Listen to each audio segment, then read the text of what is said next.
Eldor Shomurodov Rim Kolizeyida kurashayotgan birinchi o'zbek gladiatori. Roma bilan 2026-yilgacha bo'lgan muddatga tuzilgan shartnomaga ko'ra Eldor yiliga 2.434.000 yevro maosh oladi. Tan olish kerak, milliy terma jamoaning 34 yil deganda ilk marta jahon chempionatiga chiqishida ham kapitan sifatida Eldor Shomurodovning hissasi katta. Eldor qayerda bo'lmasin, bir narsani aniq bilamiz. Eldor doimo olg'a bosadi. Eldor Shomurodov Rim Kolizeyida kurashayotgan birinchi o'zbek gladiatori. Bir paytlar Jarqo'rg'onning jazirama va chang ko'chalarida ariqlar va chinorlar orasida futbol o'ynab katta bo'lgan Eldor Shomurodovning nomi butun dunyoning yirik futbol musobaqalarida bot-bot yangramoqda. Dongdor sharhlovchilar tomonidan o'zgacha zavq bilan tilga olinmoqda. Ma'lumki, bolalarning qaysi soha va qaysi sport turiga qiziqishida ular yashayotgan muhit katta ahamiyat kasb etadi. Masalan, Alpomish va Barchinoylar yurti bo'lmish Surxon diyorida kurash keng tarqalgan.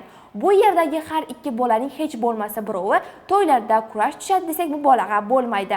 Biroq yosh Eldorning ko'ngli ko'proq ko'ptokka moyil bo'lib o'sdi. Do'stlari to'ylardagi kurash davralarida gir aylangan paytlarida u futbol o'ynadi. Jahon futbol yulduzlariga havas bilan qaradi. Katta bo'lsa ular kabi mashhur va mahoratli o'yinchi bo'lishni yuragiga tugib qo'ydi. Bu bejiz emas albatta. Eldorning oilasini chin ma'noda futbolchilar oilasi deyish mumkin.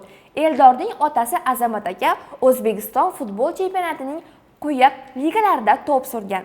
Amakisi Ilhom Shomurodov O'zbekiston terma jamoasining hujumchisi bo'lgan. Yana bir amakisi Otabek va tug'ishgan akasi Sardor ham futbolchilardan. 1995-yil 29-iyunda tug'ilgan Eldor Shomurodov ham 6 yoshdayoq futbol o'ynay boshlagan. 11 yoshida Qashqadaryoning Muborak shahridagi Mash'al futbol klubi akademiyasiga o'qishga kirdi. 2014-yilda 19 yoshida asosiy jamoa safiga qabul qilindi va 10 ta o'yinni o'tkazdi. Uning jamoasi O'zbekiston chempionatida 5-o'rinni egalladi. Bu o'yinlar Eldorning keyingi yulduzli taqdirini belgilab berdi. Eldorning o'yinlarini tomosha qilgan mahalliy skautlar sharofati bilan u 1 yildan keyin Toshkentning Bunyodkor klubida to'p sura boshladi. Bu klub tarkibida Eldor jami 96 o'yinda ishtirok etib, 20 ta gol urdi. Bunyodkor bilan birgalikda O'zbekiston kubogi uchun o'yinlar finaliga chiqdi va O'zbekiston chempionatida kumush medallarni qo'lga kiritgan. 2017-yilda Eldor Rossiyaga Rostov klubiga yo'l olganida ko'pchilik xavotir bilan bosh chayqagan edi. Poytaxt klubida atigi 2 yil to'p surgan o'zbek hujumchisi Rossiya Premyer Ligasida g'oyib bo'lib ketmasmikan? Ammo atigi bir necha o'yin o'tib, hamma xotirjam nafas oldi. Eldor nafaqat yo'qolib ketmadi, balki o'z o'rnini topdi. Eng yaxshi o'yinchilar safidan joy oldi. Rostovda Eldorning uslubi hujumkor, biroz qattiqqo'l, lekin doimo aql bilan ish tutish bo'ldi. Eldor maydonda ko'p yugurmasdi. U chiroyli o'yin ko'rsatardi. Har bir to'p uchun kurashar, maydondagi har bir qarich masofa uchun jon kuydirardi. Uning Rostov uchun urgan 18 ta goli bu shunchaki raqam emas. Bu Markaziy Osiyoda ham iste'dodlar tug'ilishining dalili bo'ldi. 2019-yil avgustda Eldor Premyer Liganing eng yaxshi o'yinchisi deb topildi.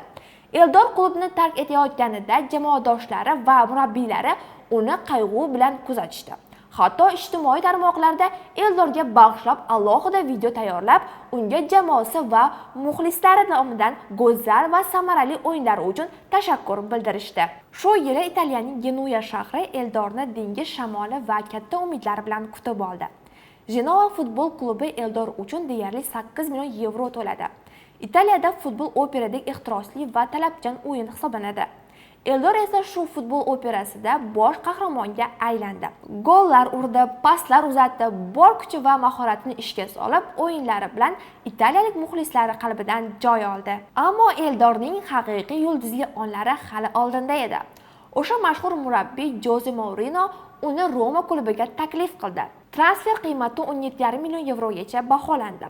Roma bilan 2026-yilgacha bo'lgan muddatga tuzilgan shartnomaga ko'ra Eldor yiliga 2.434.000 yevro maosh oladi. Ammo Eldor qo'rqmadi. U Roma klubining kiyim almashtirish xonasiga kamtargina o'zbek yigiti sifatida kirdi. Maydonda esa Arslon kabi hamla qiluvchi jangchiga aylandi.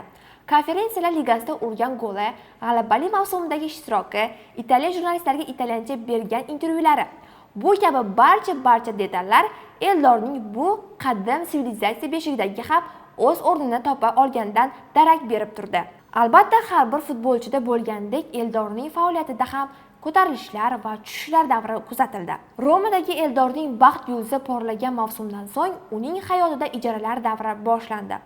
Avval Spezia klubi, so'ngra Cagliari. Eldor bu klublardagi har bir o'yinni xuddi final o'yini kabi o'tkazdi. O'zini ayamadi, bahona izlamadi. U shunchaki o'z ishini qildi, to'p surdi va g'alaba uchun kurashdi. Eldor Shomurodov O'zbekiston terma jamoasining ham a'zosi.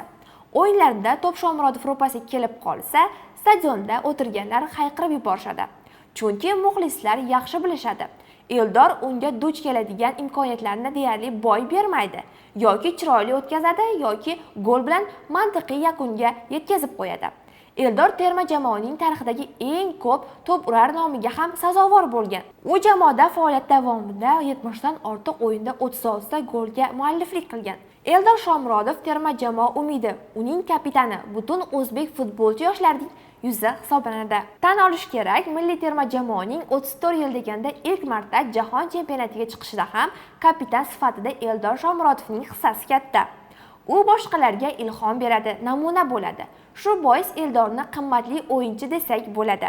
U Abduqodir Husanovni hisobga olmaganda o'zbek futbolchilarining transfer bahosi eng qimmat bo'lgan o'yinchi.